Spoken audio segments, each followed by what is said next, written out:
Hi అండి. Welcome back to అమ్మమ్మ గారి వంటిల్లు. అందరూ ఎలా ఉన్నారు? నేనైతే బాగున్నాను. మీరు కూడా బాగుండాలని మనస్ఫూర్తిగా కోరుకుంటూ నా ఛానల్ని ఫస్ట్ టైం చూస్తున్నట్లయితే సబ్స్క్రైబ్ చేసుకోండి.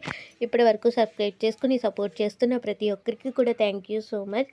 ఆలస్యం చేయకుండా వీడియోలోకి వెళ్ళిపోదాము. ఈరోజు మన వ్లాగ్ వచ్చేసి సండే రోజు తీసిన వ్లాగు. బ్రష్ అది చేసేసి మరుసటి రోజు కార్తీక సోమవారం కదా, ఇల్లది తడిబట్టలు పెట్టుకుందాము, గదులన్నీ కూడా బూజులు ఏమన్నా ఉన్నాయేమో అని చెప్పేసి ఒక చీపురు ఆడించేసి నీట్గా చక్కబెట్టుకుని తుడుచుకుంటున్నాను. ఆ రోజు ఉదయాన్నే 5:30 కల్లా లేచాను. ఉదయాన్నే లేస్తే పనులు తొందరగా అవుతాయి కదా, లేట్గా లేస్తే లేట్గా అవుతాయి.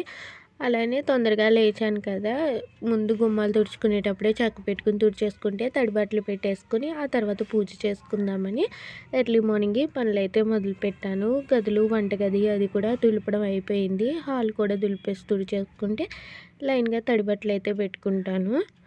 టిఫిన్ ఏం చేద్దామని ఆలోచిస్తే ఇడ్లీ పిండి, దోశ పిండి అయితే లేదు. కొద్దిగా పొట్టు పెసరపప్పు అయితే ఉంది. పెసరట్లు వేద్దామని పప్పు అయితే నానబెట్టాను.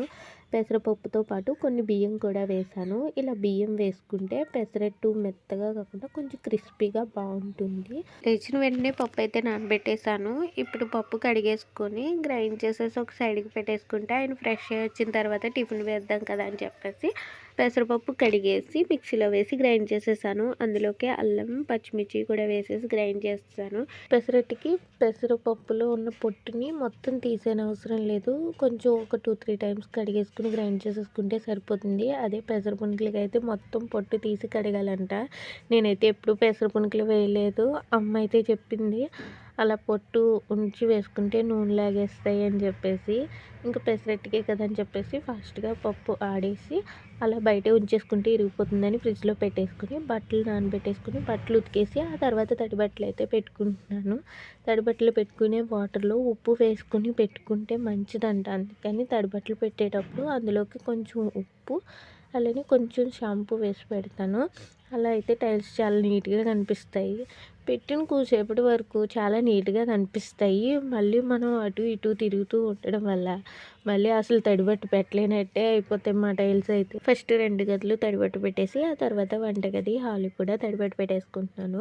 గ్యాస్ కౌంటర్ అంతా కూడా నిన్న నైటే క్లీన్ చేసి పెట్టేసుకున్నాను. అందుకని ఇప్పుడు గ్యాస్ కౌంటర్ అది కూడా ఏం క్లీన్ చేయలేదు. ఇంకా వంట అది మొదలు పెట్టలేదు కదా, మళ్ళీ టిఫిన్ అది వేసినప్పుడు మళ్ళీ గ్యాస్ మీద ఏదైనా పడినా వెంటనే కడిగేసుకుంటాను.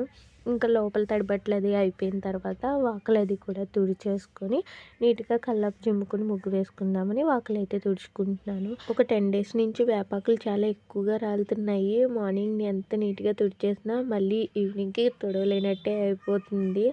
ఇప్పటి నుంచి పండగ వరకు కూడా వేపాకులు అలానే రాలుతాయంట మా వారైతే వాకులంతా నీట్గా తుడిచేసి కల్లాపు జిమ్మేసుకొని సింపుల్గా ముగ్గు వేసేసుకొని కొన్ని గిన్నెలు ఉంటే అవి కూడా క్లీన్ చేసేసుకొని ఫ్రెష్ అయిపోయి మా వారి కోసం టిఫిన్ అయితే వేసేస్తున్నాను.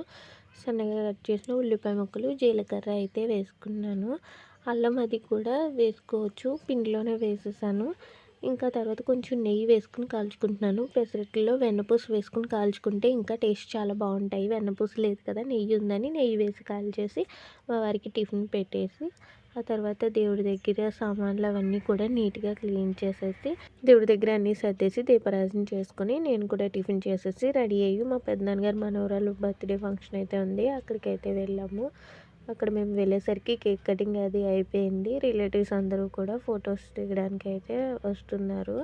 డెకరేషన్ అంతా కూడా సింపుల్గా భలే ఉంది. వాళ్ళకి 2 పాపలు, పెద్ద పాప చిన్న పాప, ఇద్దరిని కూడా సేమ్ ఫ్రాక్స్ వేసి ఫొటోస్ అవి తీస్తున్నారు. డెకరేషన్ దగ్గర కూడా వాళ్ళు ఫొటోస్ అవి పెట్టారు, చాలా క్యూట్గా అనిపించాయి. కానీ బర్త్డేస్లో హెవీ డ్రెస్సులు వేయడం వల్ల వాళ్ళకి డైలీ వేసే బట్టలేమో చాలా స్మూత్గా ఉన్నవి వేస్తారు కదా, ఆ హెవీ డ్రెస్సెస్ వేస్తే వాళ్ళకి కంఫర్ట్గా అనిపించక కొంచెం ఏడుస్తున్నారు. కానీ ఆ ఫ్రాక్స్లో అక్క చెల్లెలు ఇద్దరు కూడా చాలా క్యూట్గా అనిపించారు. ఇంకా లైన్గా మేము కూడా ఫొటోస్ అయితే దిగాము. నేను ఫోటో దిగేటప్పుడు అయితే ఇంకెవరు ఫోటో తీసేవాళ్ళు లేరు. ఇంకా అమ్మ వాళ్ళు ఫోటో దిగినప్పుడు నేనైతే ఫొటోస్ తీసాను. ఇంకా తర్వాత లంచ్ టైం అయిపోయిందని కిందకు వచ్చేసి లంచ్ అయితే చేసేస్తున్నాము. పైనేమో బర్త్డే పార్టీ పెట్టారు. తొందరగా భోజనం చేసేసి వచ్చేసి మా దొడ్డలు, అత్తయ్యలు ఇంకా మా రిలేటివ్స్ అందరం లైన్గా కూర్చొని కబుర్లు అయితే చెప్పుకుంటున్నాము. మాది కొంచెం పెద్ద ఫ్యామిలీ, ఇంకా అందరం కలిసామంటే భలే సరదాగా అనిపిస్తుంది. అసలు ఎంత కామెడీయో నిజంగా. చుట్టాలందరం కూడా అలా సరదాగా కూర్చుని కబుర్లు చెప్పుకుంటే అస్సలు టైమే తెలీదు. అలానే కొంతసేపు కూర్చుని కబుర్లు, అలానే కొన్ని కామెడీ డైలాగ్స్ అవి వేసుకొని నవ్వుకుంటూ అలా కొంతసేపు కూర్చొని ఆ తర్వాత బైక్స్ వేసుకుని వచ్చిన వాళ్ళు కొంతమంది బయలుదేరిపోయారు.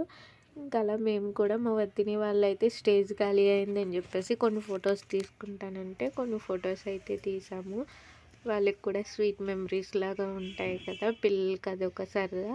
అందుకని వాళ్ళకి కూడా కొన్ని ఫొటోస్ తీసి అక్కడే మా రిలేటివ్స్ వాళ్ళ ఇంకొకరు ఇల్లు ఉంది, వాళ్ళు అక్కడ బర్త్డే ఫంక్షన్కి వచ్చారు, మా ఇంటికి కూడా రమ్మని పిలిచారు. అందుకని మేము అందరం కూడా వెళ్తున్నాము. మేమైతే ఇంకా అందరం కలిసి బస్కి అయితే వెళ్తాము. ఎందుకంటే నేను ఇక్కడి నుంచి మా అమ్మ వాళ్ళ ఇంటికి అయితే వెళ్తున్నాను. అమ్మ వాళ్ళకి రేపు కార్తీక నోములు అయితే ఉన్నాయి. అందుకని ఇంకా వాళ్ళ ఇంటి దగ్గర ఎక్కువసేపు లేము, వెంటనే బయలుదేరిపోయి ఇంకా బస్సు వచ్చేసింది. మేము బయటకు వచ్చేసరికి కరెక్ట్గా ఇంకా అందరం కూడా బస్సు ఎక్కేసాము.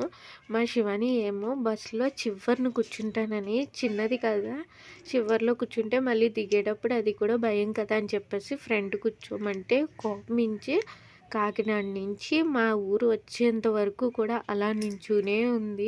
అందుకని నేను వీడియోస్ తీస్తున్నాను, మీ సార్కి పెడతానని చెప్పేసి భయపెట్టి వీడియో తీసినా కూడా అస్సలు బెదరలేదు. ఇంటికి వచ్చేంత వరకు కూడా అలానే నుంచుని ఉంది. మా శివాని అయితే అసలు ఎవ్వరికి కూడా భయపడదు. మొండి ఘటం అంటే మొండి ఘటం. నాకైతే చాలా కోపం అనిపించింది. అలా ఉండకూడదు, చిన్నప్పటి నుంచి కూడా అలా మొండి దానిలో చేయకూడదు అని చెప్పేసి తిట్టేశాను నేనైతే. ఇంక ఇంటికి వచ్చేసిన తర్వాత మేము మళ్ళీ ఇక్కడ కూడా సిట్టింగ్ వేసి కొంతసేపు అలా సరదాగా కూర్చొని కబుర్లు చెప్పుకున్నాము. మా అక్క వాళ్ళు హైదరాబాద్ నుంచి వచ్చారు ఫంక్షన్ కోసం. అందుకు మళ్ళీ వాళ్ళు నైట్కి వెళ్ళిపోతారు. అందుకని మళ్ళీ ఎప్పుడో కలుస్తామని కొంతసేపు అలా కూర్చున్నాము. మా వదినవి అయితే వాళ్ళ పిన్ని కోసం 5 రూపీస్ పెట్టి ఏదో గిఫ్ట్ ప్యాకెట్ అయితే తీసుకొచ్చింది. అందులో 5 రూపీస్కి పర్వాలేదు, ఒక గోళీ ఇంకొక 2-3 బొమ్మలు అవి వచ్చాయి. నైట్ 7 o'clock అలాగా హైదరాబాద్ బస్కి అయితే బయలుదేరిపోతున్నారు. అసలు వాళ్ళు వచ్చినట్టు వెళ్ళినట్టే లేదు. మార్నింగ్ దిగారు, ఇంకా నైట్కి వెళ్ళిపోతున్నారు. ఒక 2-3 days ఉంటే బాగుండేది, కానీ వాళ్ళకి కూడా అక్కడ వర్క్స్ అవి ఉంటాయి కదా, మానేస్తే కుదరదు కదా అని చెప్పేసి ఇంక వాళ్ళు అయితే వెళ్ళిపోతున్నారు. ఇంక వాళ్ళు వెళ్ళిపోయిన తర్వాత నేను వదిన కలిసి డిన్నర్ అయితే చేసేస్తున్నాము. డిన్నర్కి అమ్మ కొబ్బరికాయ మామిడికాయ పచ్చడి, కంద పచ్చడి, సాంబార్ అయితే చేసింది. ఇంకా అవి వేసేసుకొని ఫాస్ట్గా డిన్నర్ అయితే కంప్లీట్ చేసేస్తున్నాను. నేను డిన్నర్ చేసేసరికి మా ఇంటి దగ్గర పాప వచ్చి కోన్ పెట్టమంది. ఎప్పుడు బర్త్డే అది అయినా నేనే కోన్ పెట్టేదాన్ని. రేపు నోములంట, అందుకని కోన్ పెట్టాలంట. మా ఇంటి దగ్గర మా సిస్టర్తో ఒక చేతికి పెట్టించుకుంది, ఇంకో చేతికి నువ్వు పెట్టక్క అని చెప్పేసి వచ్చింది. తనకైతే కోన్ పెడుతున్నాను. నేను కూడా గోరింటాకు పెట్టుకుంటాను. వదినైతే వాళ్ళ ఇంటి దగ్గర నుంచి ఆడుకుని తీసుకొచ్చింది, వదినకి పెట్టి నేను కూడా గోరింటాకు అయితే పెట్టుకుంటాను. ఈ వ్లాగ్ని ఇక్కడ ఎండ్ చేసేస్తున్నాను. ప్లీజ్ వీడియో నచ్చినట్లయితే లైక్ చేయండి. Thanks for watching.